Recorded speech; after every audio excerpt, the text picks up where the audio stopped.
Hello, hello, hello, people. Back at it again. Another episode of The World is Burning. Shout out to the 460 subscribers joining the community. I think we've got a cracking community going on. If you're new here, take a seat, enjoy. We're just covering the economic issues everyone's going through. And we're going to be covering some of these 2024 collapses. Today, we're covering the cost of living again. And yes, it's still going up, people. It's still going up.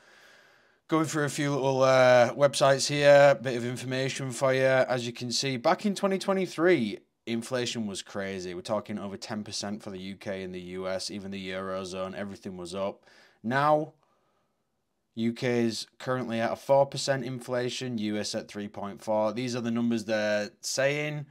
I always think these are skewing left. If you look into how they correlate and make up these numbers, they are leaving a lot of stuff out. Very interesting. China, who always lies about the data, is saying they've got a minus 0.3% inflation. Not sure what that's all about, but China does lie on most of the stats, in all honesty. But here's the thing, guys. Yeah, it's not 10% anymore, not 11% anymore, like at the peaks. But the prices are still going up, even if it's 4%. Looking here at some insights in the UK, inflation remains at 4.2% in December, but retail sales have decreased by 3.2% in December as well. That's not a good statistic. But you look at this one, around 4 in 10 adults are using less fuel in their homes because of the cost of living increases. It is still too expensive, people, and people are struggling. Looking at this one here, around 6 in 10 adults spend less on non-essentials because of the cost of living increases. That's over half the country in the UK. And now actively spending less on non-essential items. Energy is always a big one. You need this to live, people. Good news, motor fuel prices fell by 10%. I think they could have actually, can you see how here, back in early 2023, it was way, way, way high up. I think they were price gouging us all along back here. Guys, leave me a comment. Do you think they were price gouging us? But still, 4 in 10 adults are using less fuel in their homes because of the cost of living increase. Housing, another one that you have to do just to live.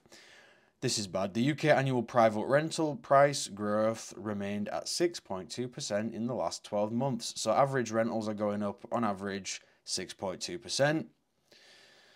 And around a third of adults are finding it very difficult or somewhat difficult to afford their rent or mortgage payments. This isn't a good place to be, people. If a third of the adults are struggling on their rent and mortgage payments, that just means if these layoffs hit you, you're going to be homeless relatively soon. And the government don't particularly care about you, if in all honesty. I mean, you see the amount of homeless people are about, have been about for the last 20, 30 years.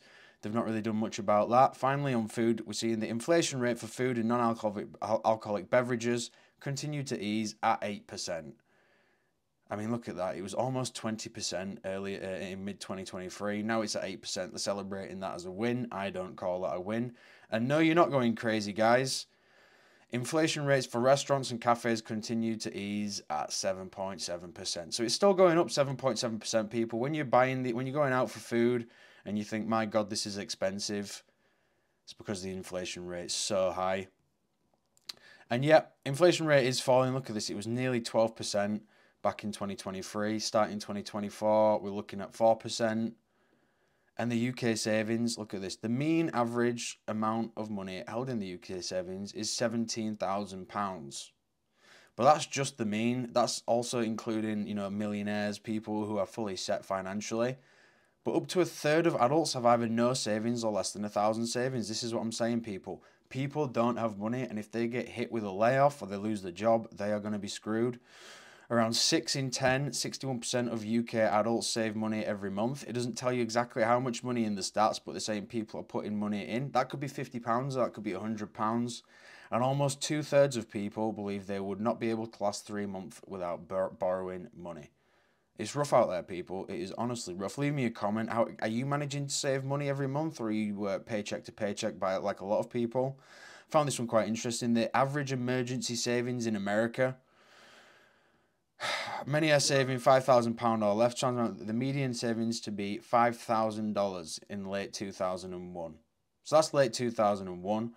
Nowadays, you look at it and people have less than $400 for an emergency. That's 64% of Americans. It's rough out there, people. So we're going to look at these cost of living, see how people are finding it. I don't watch any of these videos before I watch them with you. Leave me a comment. How are you finding this cost of living? Have you noticed anything that's specifically going up in price? I'd love to hear from you guys. Cost of living in 2024 is fucking insane. Like, everything is going up. Gas, housing. Yes, you know, even if you go and you buy chips, they're like fucking $7 Chips are for the a biggest bag of rip-off chips. right now. And people are complaining about it. And I don't understand why they complain about it. If at the end of the day, it's gonna happen. Why are you complaining about things that you can't change? You could change your own life. So guess what? Why not you just make extra money or fuck you money? So you can go and you don't even give a crap how much gas is, how much a house is, how much fucking chips are. You won't even fucking care. That's the thing you can change, is what you're doing. That's what I'm trying to do. Comment if you agree with me. And if you want to know... Yeah, I don't watch any of these first. That took a bit of a turn. I thought he was going to talk about the cost of living, how brutal it is. He's just saying, make more money. Well, yeah, thank you, brain scientist. Make more money. If only it was that easy for a lot of people. She is not the only millennial doing this. Move to a secondary city. Do it now. I lived in LA and I lived in New York for 10 years. Yeah, 10 years. It was great. It did what it needed to do for my hustle and my grind. When you hit 30, move to a secondary city. Literally do it.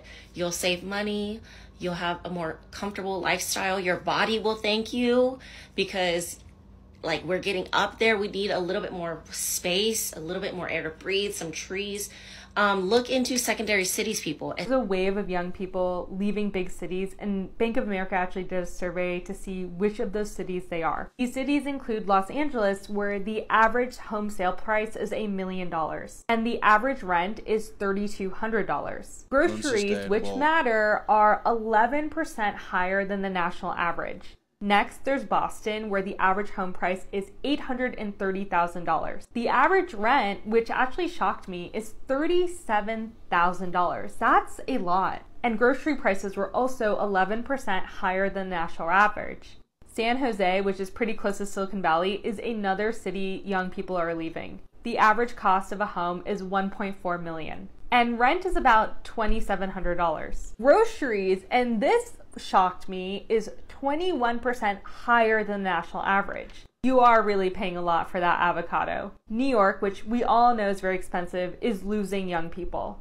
The average home price is $1.2 million. The average rent is over $4,600. And grocery prices are 30% higher here than the national average. This is actually one of the reasons why I literally buy fruit from the street. And then there's San Francisco, which has an average home price of $1.3 million.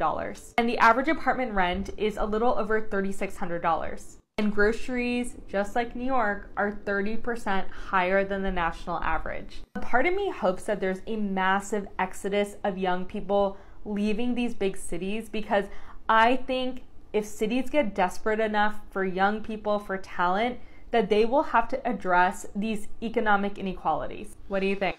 Yeah, and a lot of people are moving to these secondary cities. They're giving up on the big cities. In UK, a lot of people have moved up north from London. Look at this guy, Jonathan, here. Those of us in secondary cities getting pushed out due to the rising costs from an insanely fast-growing population. Yet this happens, guys. This really, really happens in this one here. Too late, secondary cities are already just as expensive. And that's the point. These secondary cities, there might be a little sweet spot where you can get in nice and early and you're not paying these prices. But the prices will follow you there if so many people have a mass exodus to these secondary cities. From today, the 1st of January 2024, the price for energy in a typical household who uses gas and electricity and pays by direct debit will go up by £94. This will take the price cap from £1,834 to £1,928 per year. This is just the average though. How much you pay will depend on how much energy you use. But since the unit is going up per kilowatt hour, everyone is going to be paying more for the electricity than they used to. Also from 1st of January, for a typical user paying by direct debit, the unit rate will be 29 pence per kilowatt hour for electricity and 7 pence per kilowatt hour for gas. The average daily standing charge will be 53p per day for electricity and 30p per day for gas. Yeah, anyone out of the UK, if you don't know that, we have a standing day charge. I'm not sure how it works where you are. So even if you don't use any gas or electric, I was in America for 10 days last week. I was still getting charged just for this standing charge every day. That's not including the usage you use. So yeah, I think it's a bit of a scam. Harriet here, might as well give my whole wage directly to the government since everything is going up. Yeah, if they had it their way, Harriet, that is exactly what you'd be doing. People on prepayment meters have paid higher standing charges than direct debit customers historically. This is because it costs energy suppliers more to serve prepayment meter customers. The government has been subsiding this, but it will end March 2024, meaning that you will pay even more if you have a prepayment meter. These price increases are due to the wholesale price of gas and electricity going up. Yeah, of course it is. It's definitely not price gouging. So yeah, my UK people, be prepared for these energy increases. They're coming. They are coming. So the spring cost of living payment, you're correct. They have updated it. So the 299, it now says by spring 2024.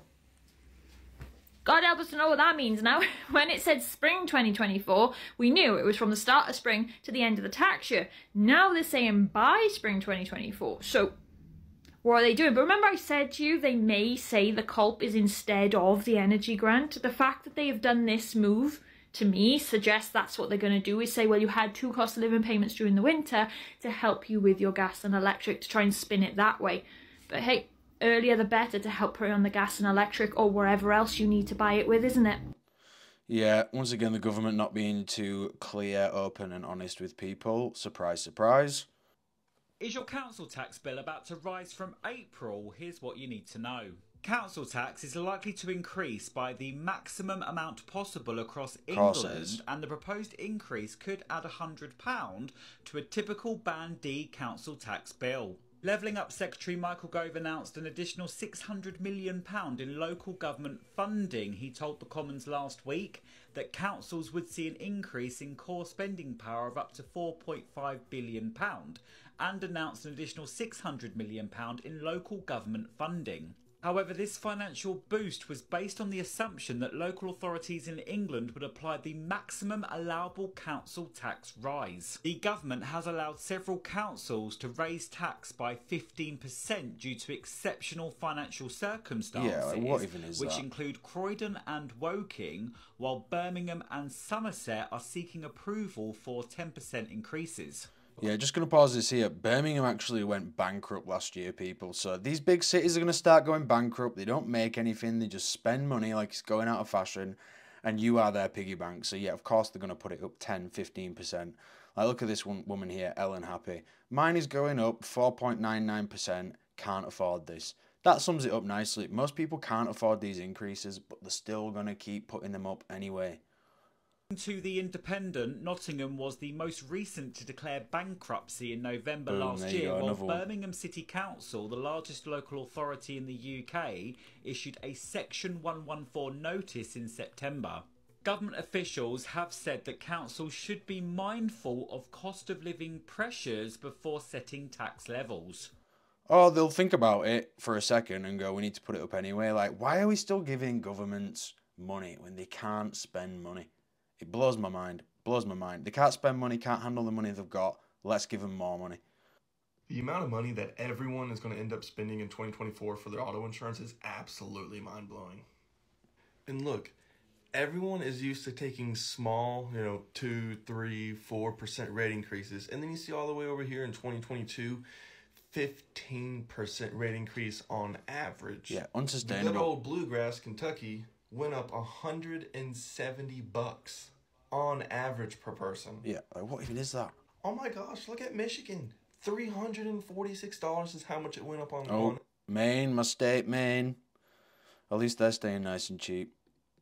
Isn't that ridiculous? And the old Longhorns, $151. And for everyone that's living up in snowy Illinois, $258 is how much you're paying more. Ridiculous. Boom, look at that Florida one there, guys. So just the cost of driving, it's a luxury to drive these days. It's on average $3,000 a year to insure yourself, and it's gone up $421. That's unsustainable. Like, next year, is it going to go up another $421? We have the old Sunshine State. It pays to live in luxury. $421 is how much it went up. Isn't that ridiculous? So yeah, everyone's insurance is going up. But how can we fight it? How can we save money? So if you're living in a household, a family, okay, and you guys have 5 vehicles, put them all onto one policy. That will save you a lot more money. Because if you're paying $100 per car, okay, $500 a month, everyone is on their own policy. You can probably get that down to $50 or $75 per month. So you can, you know, instead of paying $500 a month for everyone to be on their own policy, you could pay $250 a month for everyone to be on their same policy. And this tip is for all the idiots out there on the road. Pay attention. Look where you're going. Look left. Look right. All right? So your deductible is how much you will pay in the event that there is an accident. If you increase the amount that you'll pay in an accident, that will lower your premium. So this might be a better option for some people as well. Now, insurance is definitely credit-based. Your credit significantly impacts the rate that an insurance company is going to get. Reason is because if you have better credit, that shows that you make your monthly payments. And if you're only going to be with an insurance company for 2, 3, 4 months, that is a high risk. Insurance companies don't want that. They want you to be with them for years, because obviously that's how they're profitable, right? So if you have a better credit score, that means you're going to pay your bills, and if you pay your bills, the insurance company gets paid. So if you have a better insurance score, lower auto insurance premiums. And then my last tip is speak to your agent. See if there's anything that you can do. See if there's any discounts that you're not already taking advantage of. See if they can shop around different insurance companies for. Yeah, I'll leave this one here, guys, but yeah, 100% you need to be calling as many different providers as well and beat that price down. Beat it down. Guys, I'm at Taco Bell right now, and you won't fucking believe the prices here. I've never seen inflation this bad. $7.99 for a Crunchwrap Supreme. A Crunchwrap Supreme should never cost $7.99. It's not even real meat that they put in there. It's why, you know. Check it, cheesy Gordita Crunch is $7.99. Are you fucking kidding me right now? That is a cheesy Gordita Crunch. That should be $4 max. Let's see what the total is with tax and everything.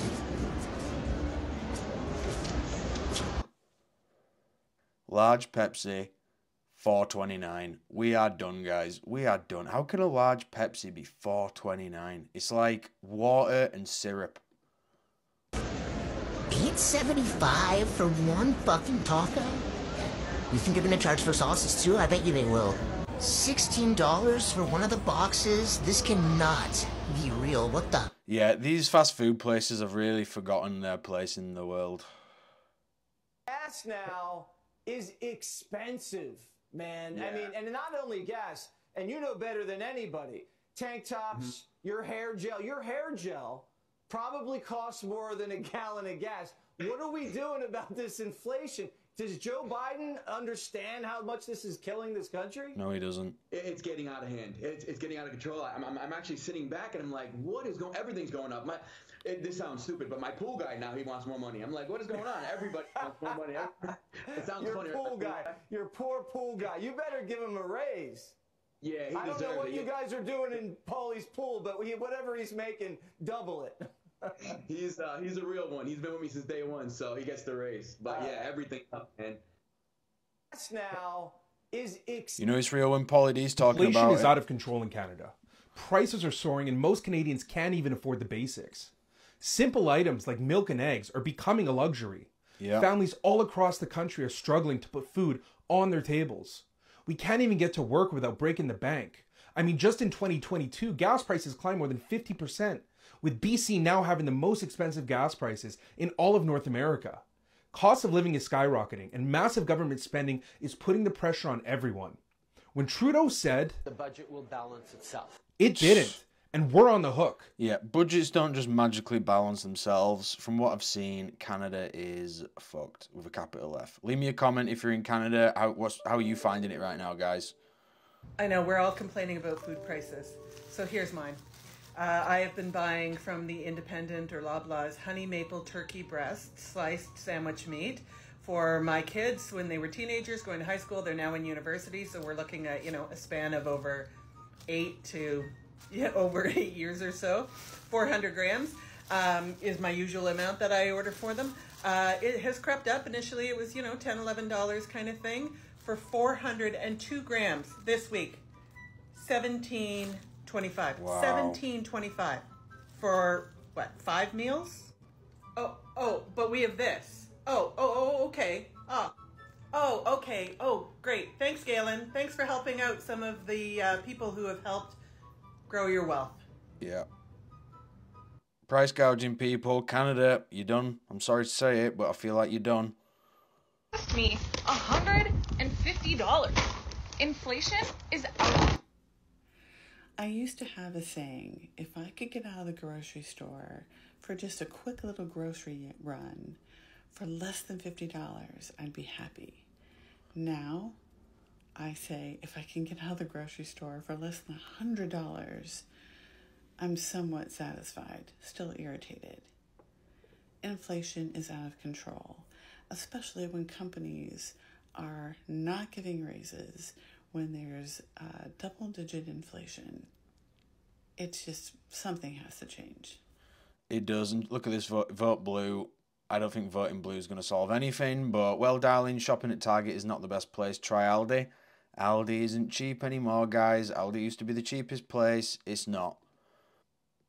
No, the economy is bad when this bag of lettuce is that much money. Yeah, that's disgusting. There's no lettuce in it as well. It's just all air. Yeah, $5.27.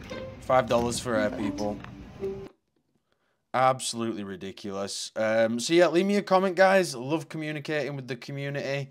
What's your take on it? Where are you at in the world? And how badly are you getting screwed by this cost of living? And I'll catch you on the next one. Bye.